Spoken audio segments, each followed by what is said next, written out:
Você pode pegar sua Bíblia aí por um instante e abrir no livro do Apocalipse?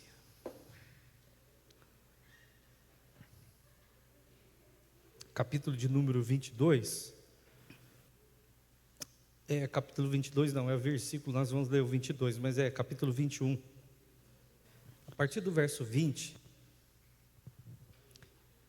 diz assim: a quinta com ônix, a sexta com coralina, a sétima com crisólito, a oitava com berilo, a nona com topázio, a décima com crisópraso, a 11ª com jacinto e a 12ª com ametista. As 12 portas eram feitas de pérolas, cada porta de uma única pérola, e a rua principal era de ouro puro, transparente como vidro. Não vi templo algum na cidade, porque o Senhor Deus, o Todo-Poderoso, e o Cordeiro são o seu templo. E a cidade não precisa de sol e nem de lua, pois a glória de Deus a ilumina, e o Cordeiro é a sua lâmpada. E as nações andarão na sua luz, e os reis em toda a sua glória entrarão na sua ou na cidade. Suas portas nunca se fecharão, pois ali nunca haverá noite. E todas as nações trarão a sua glória e honra para esta cidade. Qual a impressão que você tem quando você lê algo desse tipo aqui?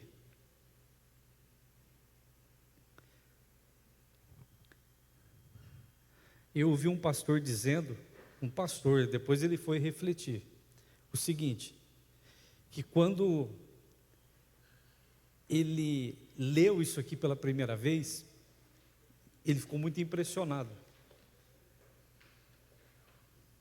E sabe que a interpretação que a gente tem da palavra, às vezes, é muito interessante. Ele diz que ele leu isso e ficou impressionado.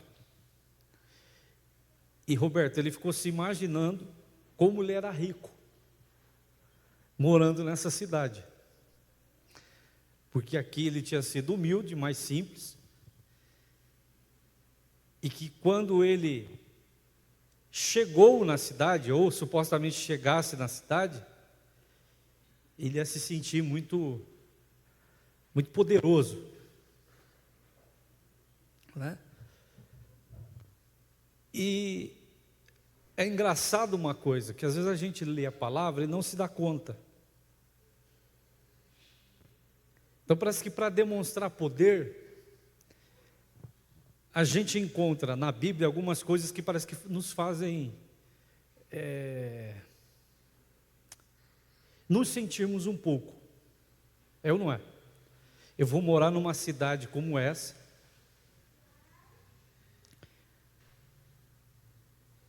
e aí ele falou que estava conversando sobre o assunto com um amigo, e o amigo falou assim para ele: meu querido, você prestou atenção que nesta cidade, nesse lugar, o que você julga ser de tanto valor, vai ser pisado por você?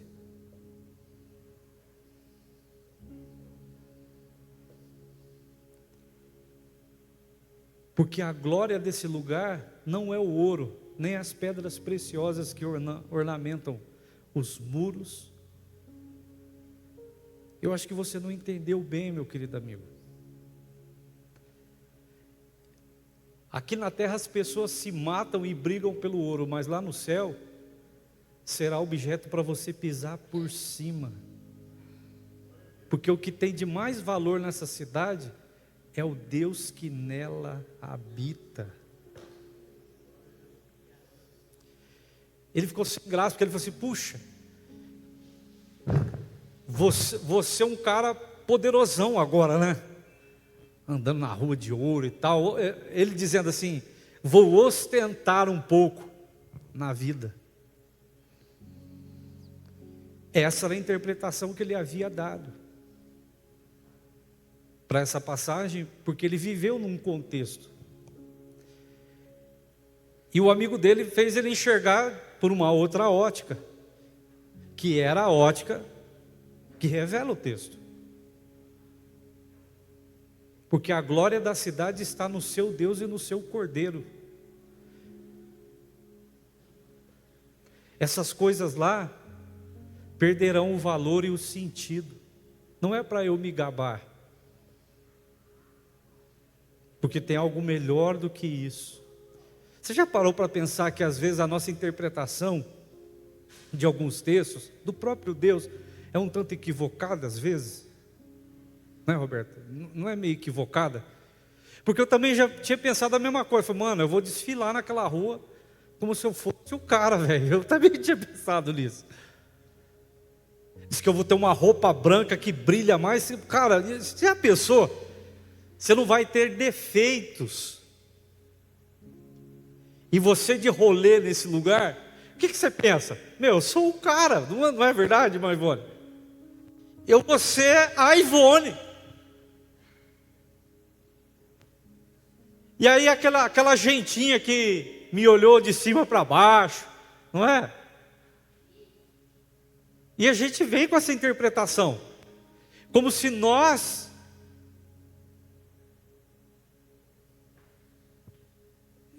nada, Ele nos permite. E falou assim, meu querido, você parou para pensar que o que tanto você está colocando como instrumento de que você será, isso será elemento para você pisar por cima.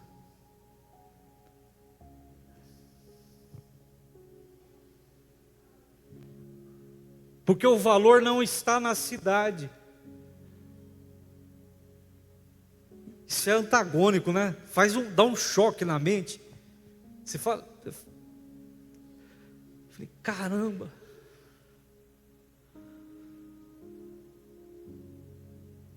Porque o que faz com que esse lugar seja é a presença do Deus vivo.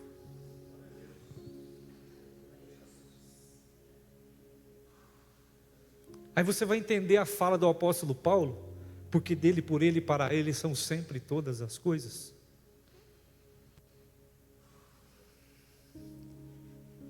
E que aquilo pelo qual nós vivemos e sofremos nesse mundo, vai ser tão insignificante, que você vai pisar por cima, e aquilo não vai fazer sentido nenhum para você.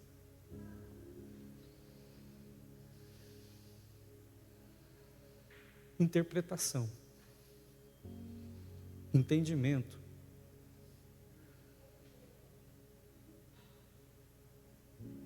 Eu não sei quanto a você, mas quando eu gosto dessas coisas que deixam a gente em choque, porque eu já pensei, como eu disse para vocês, o mesmo, de que quando eu chegasse lá, imagina você de rolê com as suas vestes brancas. Não é mais ou menos assim que diz? Diz que nós vamos ter o nome dele tatuado na nossa coxa. Ou melhor, ele é o contrário, né? Ele com o nosso nome tatuado nele. Ô louco, pastor, Deus usa tatuagem? O termo é a palavra tatuagem, mas não é bem isso, tá? Nós estaremos nele, marcados nele.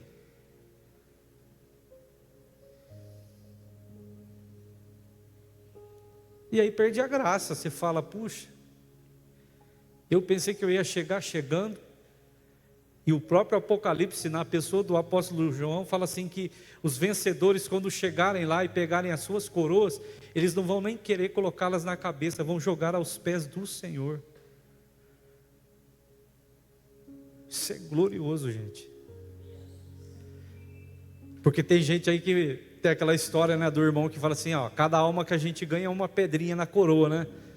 E tem gente aí que tem coroa de uns 300 metros de altura, porque ganhou muita alma, né? Tem uns missionários lá na África, lá faz reunião para 1 milhão, 2 milhões de pessoas, aceita Cristo 100 mil pessoas, imaginou o tamanho da coroa desse cara? Você vai ver a coroa dele de longe.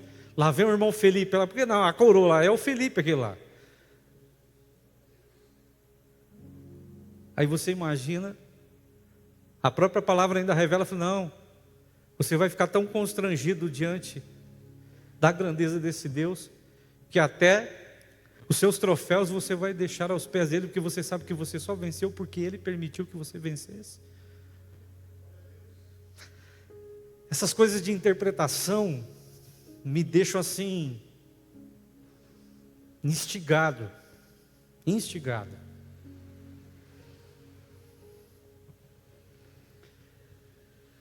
Cheguei a ficar aqui matutando comigo, que Jesus falou assim: olha, ouro no céu é igual o sal que não salga, não serve para nada.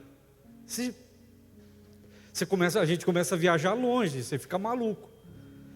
O ouro lá não tem valor de nada, tanto que não tem valor. Mas por que Deus então? Deus fez com algo sem valor, porque o valor está em Deus.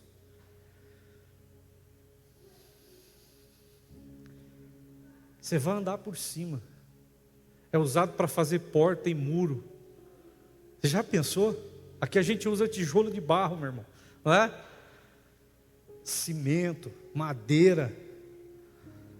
Na cidade de Deus, feito com coisas que aqui no mundo são preciosíssimas. Que coisa. Que coisa. Eu quero trazer um tema aqui, hoje, e fazer uma pergunta antes de nós começarmos. Nós vamos ler lá, abre o evangelho que João escreveu.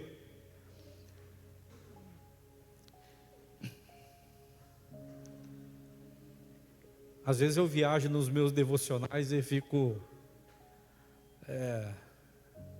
quase doido.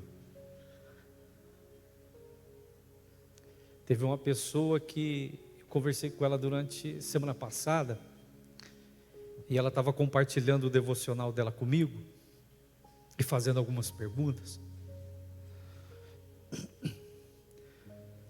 E é tão gostoso quando a gente para meditar assim com profundidade na palavra. E essas coisas brotam aos nossos olhos, né? E ela estava impressionada com algumas atitudes do irmão Abraão. E foi compartilhando ali o devocional dela comigo. E nós chegamos num momento que a glória de Deus se manifestou, porque a gente começou a falar e eu estava trabalhando e meu coração se encheu de alegria pela revelação que ela teve dentro do devocional que estava fazendo. Eu falei: o Senhor é demais. O Senhor é demais. O evangelho que João escreveu, no capítulo 17, e no versículo 20, diz assim: não te peço apenas por estes discípulos, mas eu vou pedir por todos aqueles que acreditam em mim por meio da mensagem deles. Jesus está orando e está fazendo um pedido a Deus. Eu não peço para o Senhor somente por esses que estão aqui comigo e que intercedo por eles agora, mas eu oro também por todos que vão acreditar em mim por meio da mensagem deles. Minha oração é que todos eles sejam um, como nós somos um. Como tu estás em mim, Pai, e eu estou em ti, e que eles estejam em nós, para que o mundo creia que tu me enviastes. Eu dei a eles a glória que o Senhor me deu, para que sejam um, como nós somos um. Eu estou neles, e tu estás em mim. Que eles experimentem unidade perfeita, para que todo mundo saiba que tu me enviastes e que os amas tanto quanto me amas. Pai, quero que os que me destes estejam comigo onde eu estiver. Então eles verão toda a glória que o Senhor me deu, porque me amou antes mesmo do princípio do mundo. Pai justo, o mundo não te conhece, eu te conheço. E estes discípulos sabem que tu me enviastes. Eu disse que ia fazer uma pergunta para você. Para você. É uma pergunta retórica, tá? Essa resposta você já sabe e ela é só para você mesmo. Mas é para refletir um pouco antes de eu começar aqui. Para você, para mim, para nós que estamos aqui nessa noite, quais seriam os sinais quais seriam os sinais de que o mundo está dentro da igreja?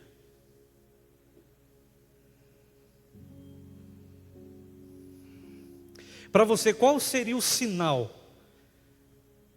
na igreja que você congrega de que o mundo está aqui dentro? Tem alguma coisa aqui na igreja que acontece hoje que não acontecia um tempo atrás? Ah, deve ter um monte, né? Por exemplo, a gente cantava e tocava só nas palmas, não tinha instrumento. Alguém se lembra desse tempo? Não tinha instrumento. Alguns eram considerados demoníacos. Quando nós pensamos em mundo e nos sinais que talvez revelassem que o mundo está dentro da igreja, eu tenho certeza que você deve ter pensado em muitas coisas ligadas à questão da carne, sim ou não? É muito natural que a gente pense assim. As músicas igual do mundo, as roupas igual do mundo, é ou não é? Os hábitos igual do mundo. Se bem que eu não sei qual que é a roupa de crente e a roupa de não crente. Dá para fazer diferença? Tem roupa de crente? Porque se tem roupa do mundo, então com certeza tem roupa de crente, né? Tem roupa de crente? Ou roupa é roupa? Tem roupa moda evangélica? Tem? Ah, tá. Mas quem criou a moda evangélica? Ah, foram os crentes. Não foi Deus. É engraçado ouvir a palavra raciocinando.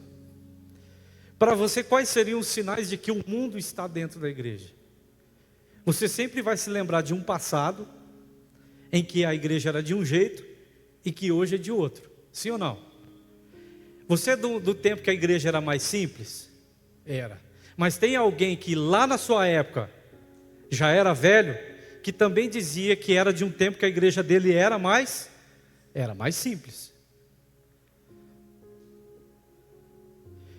E você criticava ele porque a igreja era muito retrógrada, né? Muito antiga. E aí você queria dar uma...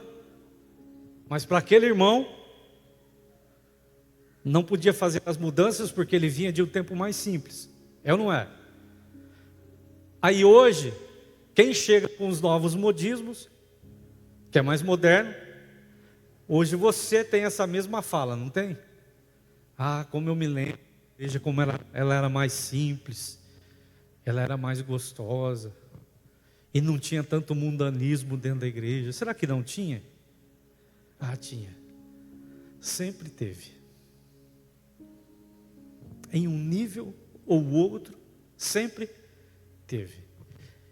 Mas mais uma vez aí para a gente dar um start aqui na mensagem, para você, o que você acha? Quais seriam os sinais de que o mundo entrou na igreja?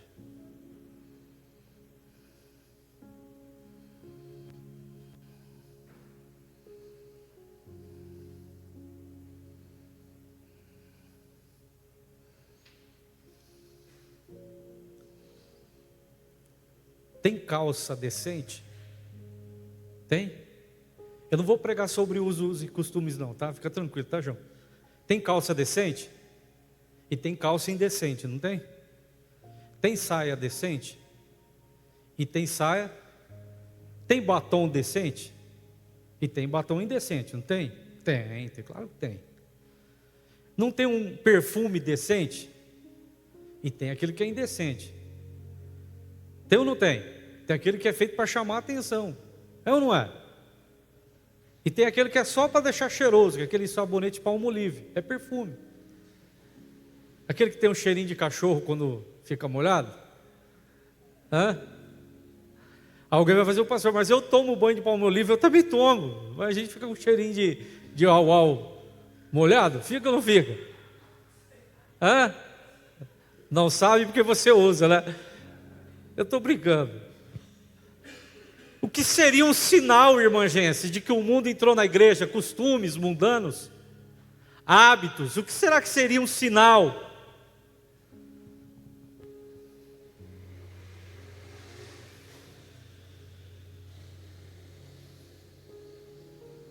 Porque é interessante isso. Eu fiz uma pergunta e eu duvido que você não tenha pensado em alguma coisa assim, né, Cristiano?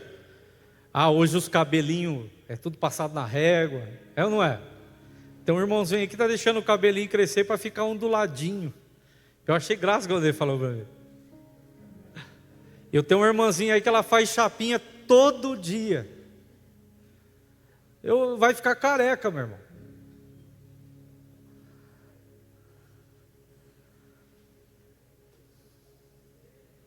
Quais seriam os sinais? Abre aí a carta que Paulo escreveu para os Efésios, capítulo de número 2. Apesar da mensagem hoje ser um tanto curta, ela vai no profundo, irmão. Hoje ela vai no profundo. Roberto acho que lembra, né? É no profundo, você se arrepende, mas no profundo. Efésios 2:1. Quais são os sinais de que o mundo entrou na igreja? Vocês estavam mortos por causa da desobediência e dos seus pecados, nos quais costumavam viver com o resto do mundo, obedecendo ao comandante dos poderes do mundo invisível. Caramba! Você já tinha parado para prestar atenção nisso aqui? Quando a gente estava no mundo, nós obedecíamos o comandante dos poderes invisíveis do mundo. Ele é o Espírito que opera no coração dos que se recusam a obedecer.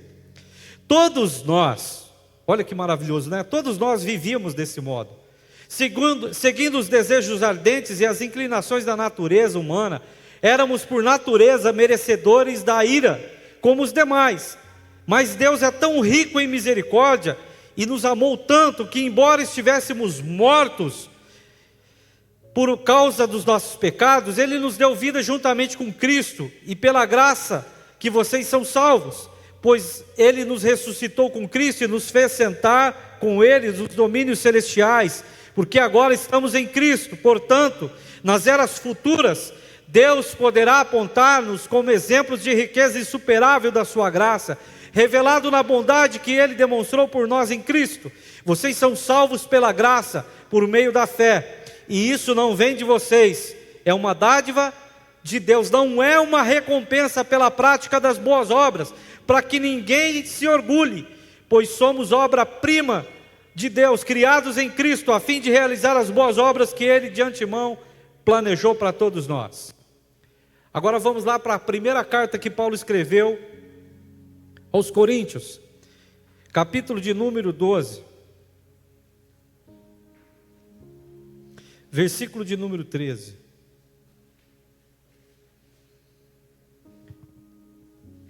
Primeiro aos Coríntios 12, verso 13. Alguns de nós são judeus, alguns são gentios, alguns são escravos e alguns são livres, mas todos nós fomos batizados em um só corpo pelo único Espírito, e todos recebemos o privilégio de beber do mesmo Espírito. De fato, o corpo não é feito de uma só parte, mas de muitas partes diferentes. Se o pé diz, não sou parte do corpo, porque não sou mão, acaso, pois, deixa de ser parte do corpo? E se a orelha diz, não sou parte do corpo, porque sou olho, será que por isso deixa de ser parte do corpo? E se o corpo fosse olho, como vocês ouviriam? E se o corpo todo fosse orelha, como sentiriam o cheiro de algo? Mas nosso corpo tem muitas partes, e Deus colocou cada uma delas onde Ele quis. O corpo deixaria de ser corpo se tivesse apenas uma parte. Assim, há muitas partes, porém um único corpo.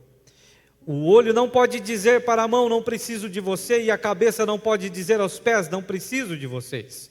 Ao contrário, algumas partes do corpo que parecem mais fracas são as mais. Tente arrancar uma unha e ficar sem ela.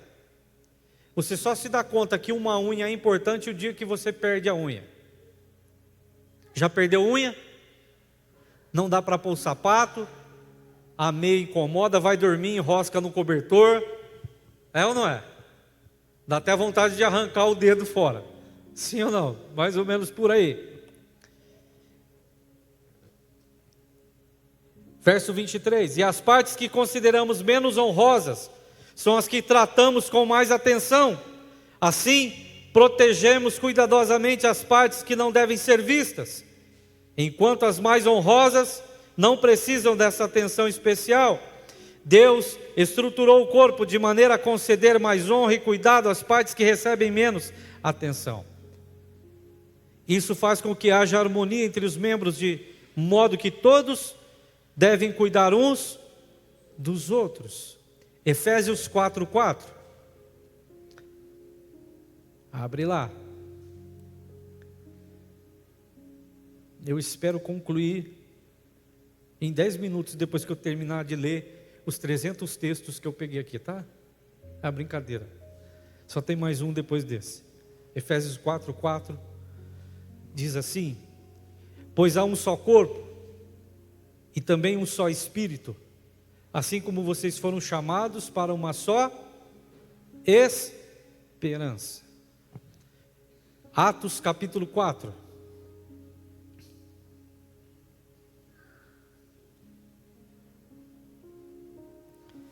Atos dos Apóstolos capítulo 4, versículo 32.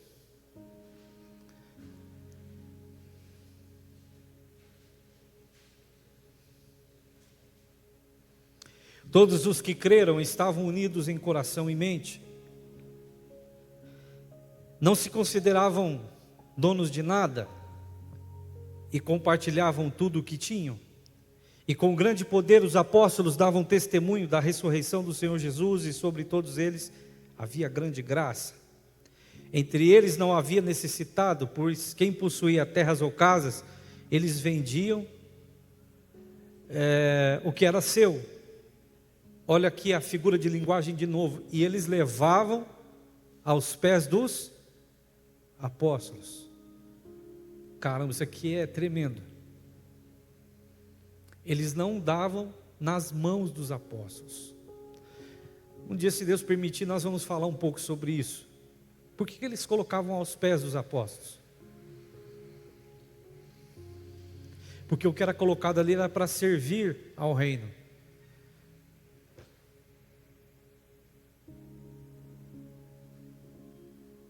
E não servir as pessoas. Estava a serviço do reino. Quais são os sinais de que o mundo entrou na igreja?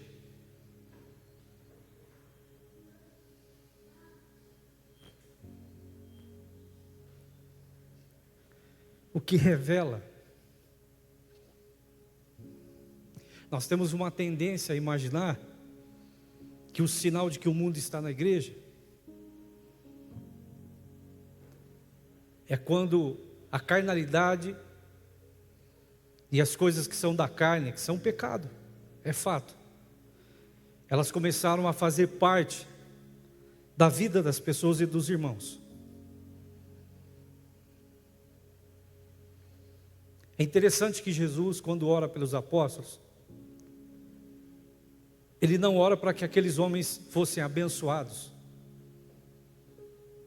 Ele ora para que aqueles homens, apesar do que pudesse acontecer com a vida deles, de qualquer coisa que eles pudessem passar, é que eles conseguissem permanecer juntos.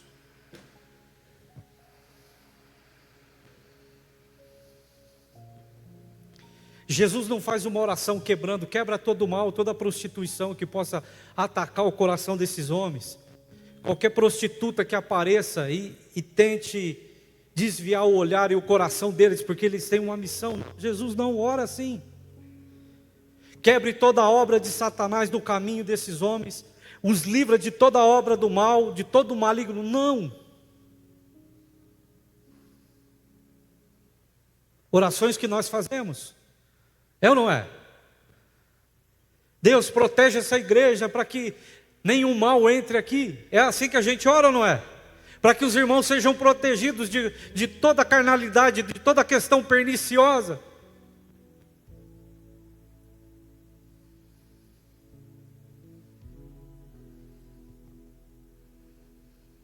Quais seriam os sinais de que o mundo entrou na igreja? Quando os princípios começam a ser quebrados.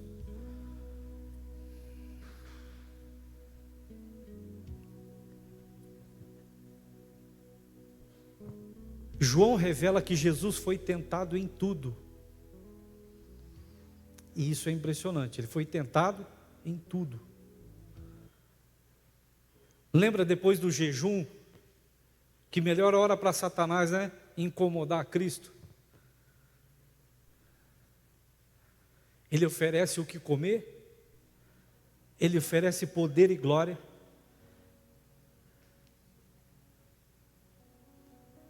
E agora Jesus, antes de partir, não ora para Deus proteger aqueles 12 homens, ou os 11.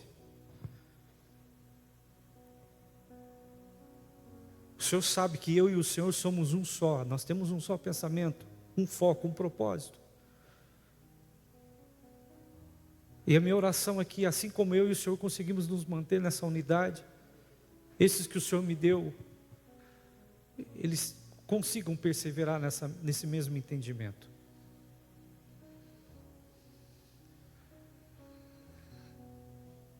Qual é o sinal de que o mundo entrou na igreja? A resposta está em tudo isso que nós lemos aqui. O mundanismo entre as pessoas é reflexo de que a igreja foi dominada, infelizmente, pelo mundo. As atitudes em carnalidade só revelam que a igreja já foi tomada pelo mundo. Os hábitos que não deveriam existir e existem, só revelam que o mundo já entrou antes.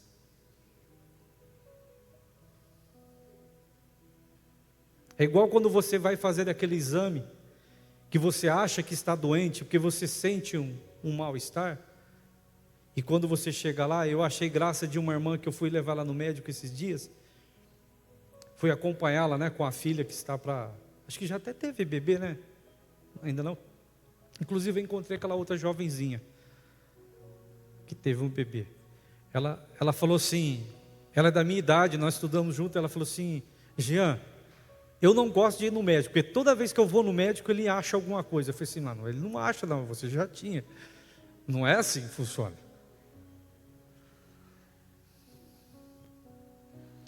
Então nós imaginamos que o mundo, Salete, está dentro da igreja porque tem adultério, tem mentira, tem falsidade. Não, isso já é o reflexo de que o mundo se estabeleceu dentro da igreja.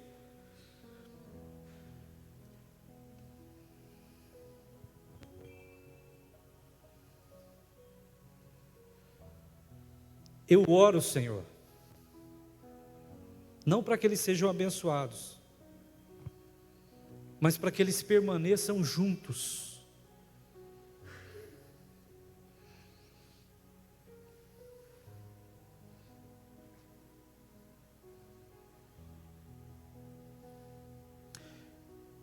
Vai ser um pouco triste o que eu vou dizer aqui, mas é realidade. Quando nós começamos a nos separar,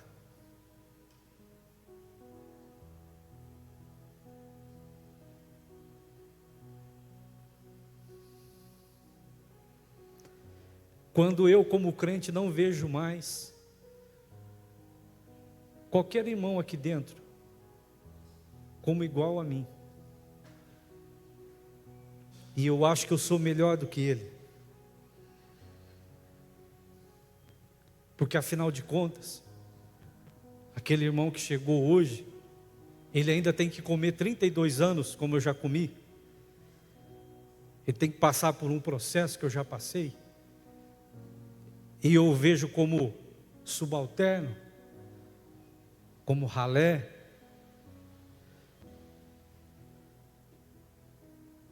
Quais são os sinais de que o mundo entrou na igreja? Quando as mulheres e os homens começam a se sentir melhores ou maiores uns que os outros. E nós estamos nessa onda agora. Lei especial para mulher, lei especial para homem, lei especial para criança, para adolescente, para um outro monte de grupos de gente aí, porque agora já aumentou, né? Não é mais. Agora são 8 características, porque uma só não consegue definir aquele tipo de gente que nem sabe o que é. E se acha melhor do que o outro, porque ele tem que ter uma característica que o identifica, que dá a ele superioridade. Quando eu entendo, quando eu sei que o mundo entrou na igreja, quando tem gente que acha que sabe mais de Bíblia do que o outro, e distrata aquele irmão e maltrata. Eu vi uma coisa essa semana passada, e eu fiquei tão grato a Deus, tão grato. Eu não estou defendendo aqui bandeira nenhuma, pelo amor de Deus. Eu só estou tentando mostrar para você, para que a gente fique atento. Como que eu sei quando o mundo entrou na igreja? Quando o princípio estabelecido por Deus está quebrado.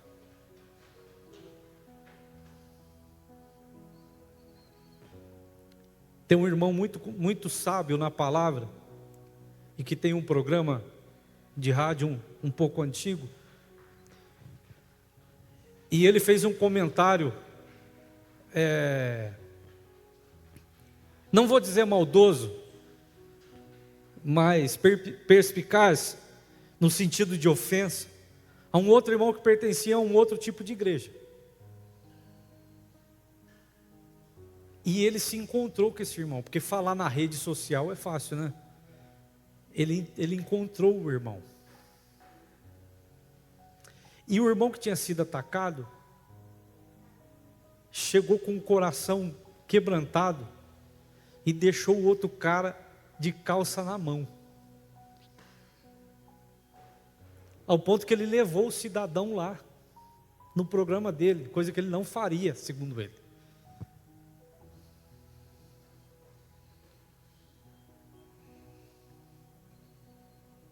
Eu não sei quem aceita, quem não aceita, eu não sei.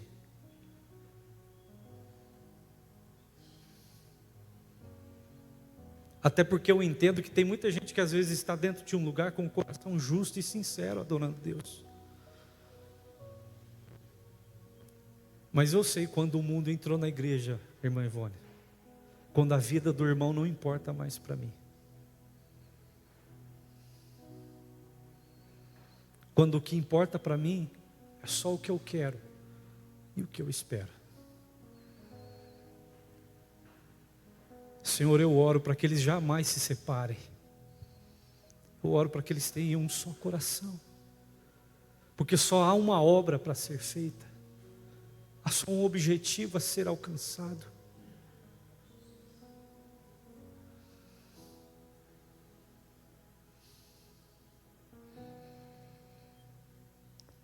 Nós temos uma tendência muito a esperar dos outros, não é?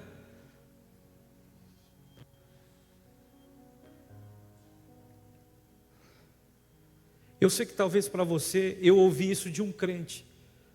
Jean, eu era novo, pastor, muito novinho. Você sonha demais. Nós jamais vamos conseguir viver numa igreja onde as pessoas têm esse coração. Eu falei, está repreendido em nome de Jesus Cristo.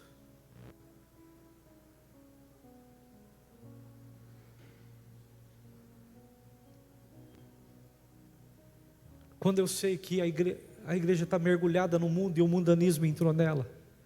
Quando o que eu sou, o que eu faço é mais importante do que o o outro faz e o que o outro realiza.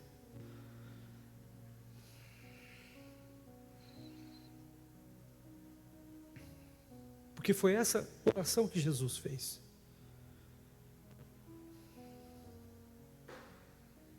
No mundo eles vão ter aflições, mas com relação à aflição, Jesus não orou, falou assim, só tem um bom ânimo.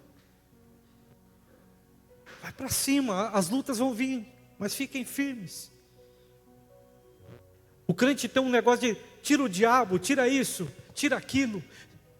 E aí quando você vai avaliar a vida dele para ver se ele vive na comunhão e na integridade da unidade do Espírito, ele não vive.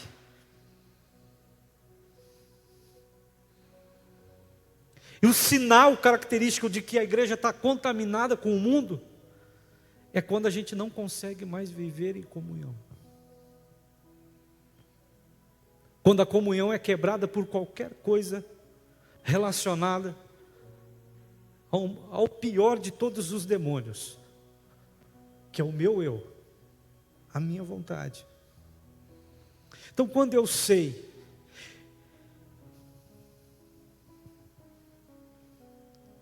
chega a estar sendo triste da gente ver homens que se julgam mulheres, que agora em alguns países está acontecendo isso. Homens que se definem como eu sou mulher e acabou. E estão entrando em esporte.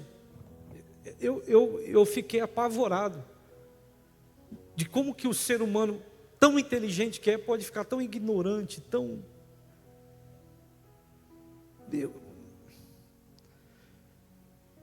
Mas não foi à toa. Deus revelou ao apóstolo Paulo: olha, o príncipe desse século vai encegar o entendimento de muitos.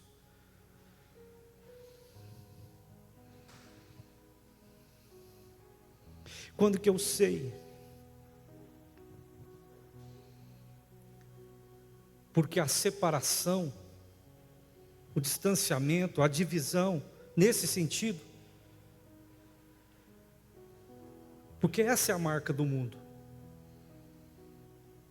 Eu quero ser mais, eu quero chegar lá, eu quero... É a melhor igreja, é a igreja que salva, é ou não é? É um ministério que propõe, que realiza, que transforma. Quando a gente vai para a Bíblia Sagrada e avalia a igreja que era guiada pelo Espírito, havia submissão entre eles, respeito pela liderança, sem força nenhuma. E olha que o apóstolo Pedro devia ser difícil de lidar com ele como líder, hein? Imagino eu.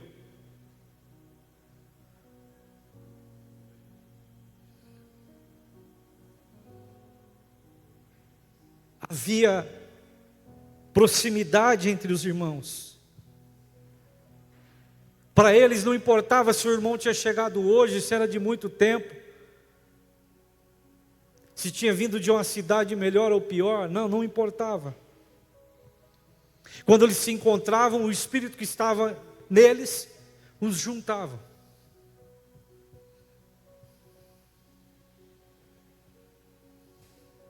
E sabe por que eles faziam? Porque estavam cheios do Espírito. Como que eu sei se o mundo entrou ou não entrou na igreja?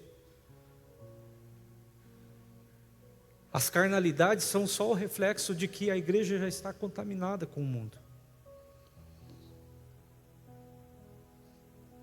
Mas onde habita o Espírito, tem que haver unidade.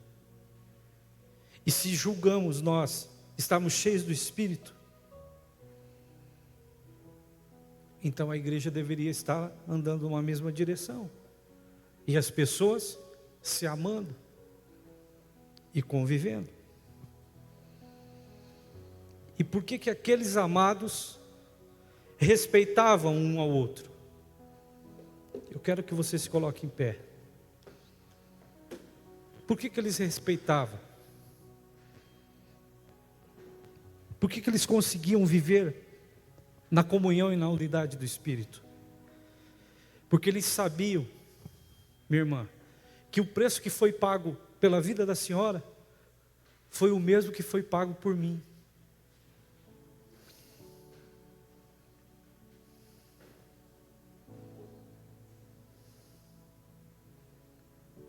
Ninguém aqui Jesus deu mais valor ou menos valor.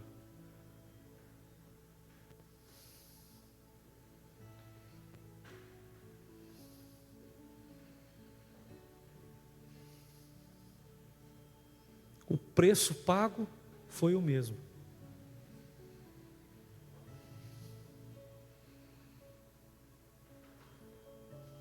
Nenhuma gota a mais, nenhuma a menos.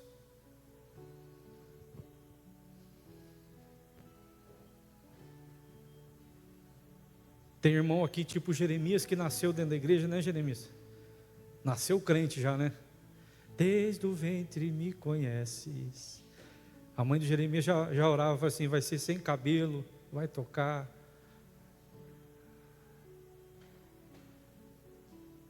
Só que o preço que foi pago pelo Jeremias é o mesmo preço que foi pago pela vida da pastora Rita. Quando eu sei que o mundo entrou na igreja, quando eu não consigo mais ter comunhão com as pessoas.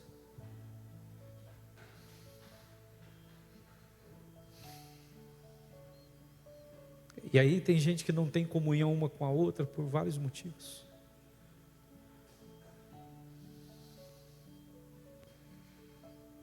Senhor,